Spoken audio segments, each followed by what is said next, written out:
बिहार के सीतामढ़ी में भारत नेपाल सीमा के पास गोलीबारी में एक व्यक्ति की मौत हो गई है जबकि 2 लोग घायल हैं। बिहार क्षेत्र के सशस्त्र सीमा बल के आईजी ने इसकी पुष्टि की है। स्थानीय लोगों का कहना है कि नेपाल की तरफ से गोलीबारी की गई थी।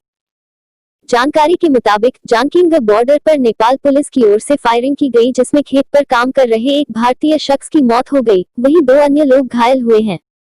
घायलों को अस्पताल में भर्ती कराया गया है, जहां उनकी हालत गंभीर बताई जा रही है। घटना के बाद से सीमा पर तनाव की स्थिति बनी हुई है। हालांकि एसएसबी के डीजी कुमार राजेश चंद्र ने कहा है कि घटना नेपाली क्षेत्र के काफी अंदर हुई, हालात अब सामान्य हैं। अधिकारियों ने बताया कि अंतर्राष्ट्रीय सीमा के निकट के इलाके पर पहुंच को लेकर स्थानीय लोगों और एपीएफ के बीच टकराव हुआ और बाद में दोनों पक्षों के बीच मारपीट हुई। इसके बाद गोलीबारी की गई। फिलहाल बॉर्डर पर दोनों देशों की पुलिस तैनात है। सीमा पर तनाव की स्थिति नजर आ रही है। जिला प्रशासन के कई वरीय अधिकारी बॉर्डर के लिए रवाना हो गए हैं। दरअसल नेपाल के नए नक्शे को लेकर भारत और पड़ोसी देश नेपाल के बीच घमासान जारी है। नेपाल ने अपने नए नक्शे में भारत के कई इलाके को अपना हिस्सा बताया है। सीमा विवाद पर यूपी के मुख्यमंत्री योगी आदित्यनाथ और नेपाल के प्रधानमंत्री केपी शर्मा ओली के बीच बुधवार को वार पलटवार हुआ। पहले मुख्यमंत्री योगी आदित्यनाथ ने नेपाल सरकार को चेतावनी दी और कहा कि राजनीतिक सीमा तय करने से पहले देखना चाहिए कि तिब्बत का क्या हश्र हुआ। वहीं नेपाल के प्रधानमंत्री ने मुख्यमंत्री के इस बयान को नेपाल का अपमान करार दिया। नेपाल सरकार ने अपनी संसद में संविधान संशोधन के जरिए भारतीय सीमा के कुछ हिस्से को अपने नक्शे में दिखाया है। भारत ने भी साफ कर दिया है कि वह सीमाओं के अनाधिकृत विस्तार को स्वीकार नहीं करेगा। इसी पर मुख्यमंत्री योगी आदित्यनाथ ने बुधवार को लखनऊ में प्रतिक्रिया दी। एक न्यूज एजेंसी से बात करते हुए मुख्यमंत्री योगी आदित्यनाथ ने नेपाल सरकार को कड़ी चेतावनी दी। मुख्यमंत्री ने कहा कि नेपाल को अपनी राजनीतिक सीमा तय करने से पहले सीमा के प्रभावों को ध्यान में रखना चाहिए। देखना चाहिए कि तिब्बत का क्या हश्र हुआ। नेपाल को तिब्बत जैसी गलती नहीं करनी चाहिए। पेट्रोल की कीमतों में लगातार छठे दिन शुक्रवार को प्रति लीटर 57 पैसे और डीजल में प्रति लीटर 59 पैसे की वृद्धि हुई। देश भर में कीमतें बढ़ाई गई है। स्थानीय बिक्री कर के आधार पर प्रत्येक राज्य में पेट्रोल और डीजल की कीमतें अलग अलग हैं।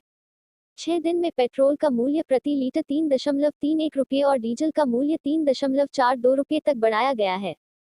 प्रमुख महानगरों में इतनी है कीमत।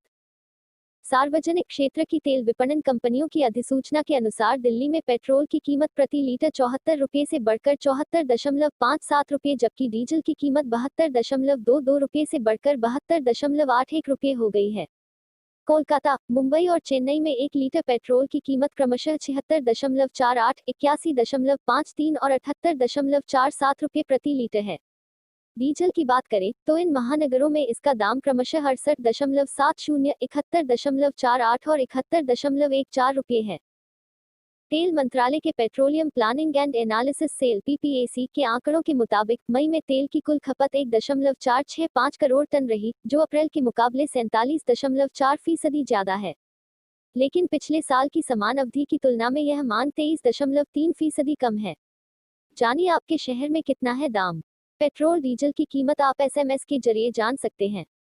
इंडियन ऑयल की वेबसाइट के अनुसार आपको आरएसपी और अपने शहर का कोड लिखकर 9224992249 नंबर पर भेजना होगा। हर शहर का कोड अलग अलग है, जो आपको आईओसीएल की वेबसाइट से मिल जाएगा। की सीमा पर बसे महोबा के ग्राम पहरा में ब्लास्टिंग के लिए रखी विस्फोटक सामग्री में आकाशीय बिजली गिरने से पहाड़ पर विस्फोट हो गया, जिससे 2 श्रमिकों की मौत हो गई जबकि 5 से ज्यादा श्रमिक मलबे में दब गए हैं। सीएम योगी ने महोबा हादसे पर दुख जताया है। इसी के साथ उन्होंने घायलों को समुचित उपचार और प्रभावितों को हर संभव मदद उपलब्ध कराने के निर्देश दिए हैं। बचाव कार्य के तहत मलबे में दबे मजदूरों को निकालने का काम किया जा रहा है। पहाड़ खदान के पास ग्रामीणों की भारी भीड़ जमा हो गई। जेसीबी मशीन और ग्रामीणों की मदद से मलबे को हटाया जा रहा है। दिन में करीब 2 बजे बारिश के साथ गिरी आकाशीय बिजली। क्षेत्रीय लोगों के अनुसार सुबह से खदान पर दर्जन भर से अधिक श्रमिक काम कर रहे थे। पत्थर तोड़ने के लिए खदान पर बारूद बिछाई गई थी। विस्फोट कराने से पहले सभी को अलर्ट किया जाता है और श्रमिक वहां से दूर हट जाते हैं, लेकिन इससे पहले ही तेज बारिश के साथ बारूद पर आकाशीय बिजली गिरी और उसमें विस्फोट हो गया। अचानक हुए विस्फोट से वहां काम कर रहे कई मजदूर उसकी चपेट में आ गए और उनके चीथड़े उड़ गए।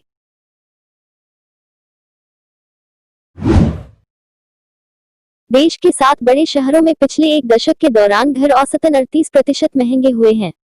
संपत्ति सलाहकार एनारोप ने यह जानकारी दी है। 2000 से 2009 के दौरान घरों के दाम औसतन 52% बढ़े थे। एनारोप ने शुक्रवार को कहा कि इससे पिछले दशक यानी 2000-2009 के दौरान घरों या फ्लैटों की औसत कीमत में 52% की बढ़ोतरी हुई। 2000 में यह 2490 रुपये प्रति वर्ग फुट थी, जो 2009 में बढ़कर 3784 रुपये प्रति वर्ग फुट हो गई। एनारोप ने कहा कि पिछले दशक यानी 2010 से 2020 की पहली तिमाही तक 7 प्रमुख शहरों में घरों की औसत कीमतों में 38% का इजाफा हुआ है। इन शीर्ष 7 शहरों में घरों की औसत कीमत 2010 में जहां 4063 रुपये प्रति वर्ग फुट थी, वह बढ़कर 5599 रुपये प्रति वर्ग फुट हो गई है। मुख्यमंत्री योगी आदित्यनाथ के कालिदास मार्ग स्थित सरकारी आवास को बम से उड़ाने की धमकी मिलने पर प्रशासन में हड़कंप मच गया। प्रशासन ने तुरंत संज्ञान लेते हुए मुख्यमंत्री आवास की सुरक्षा बढ़ा दी है। बम निरोधी दस्ते व डॉग स्क्वाड की मदद से छानबीन की जा रही है। एहतियात के तौर पर सीएम आवास के गेट बंद कर दिए गए हैं। अंदर पुलिसकर्मी मौजूद हैं। इस दौरान विक्रमादित्य मार्ग पर आने जाने वाले वाहनों की चेकिंग की जा रही है। बता दें कि मुख्यमंत्री योगी आदित्यनाथ को पहले भी जान से मारने की धमकी दी जा चुकी है।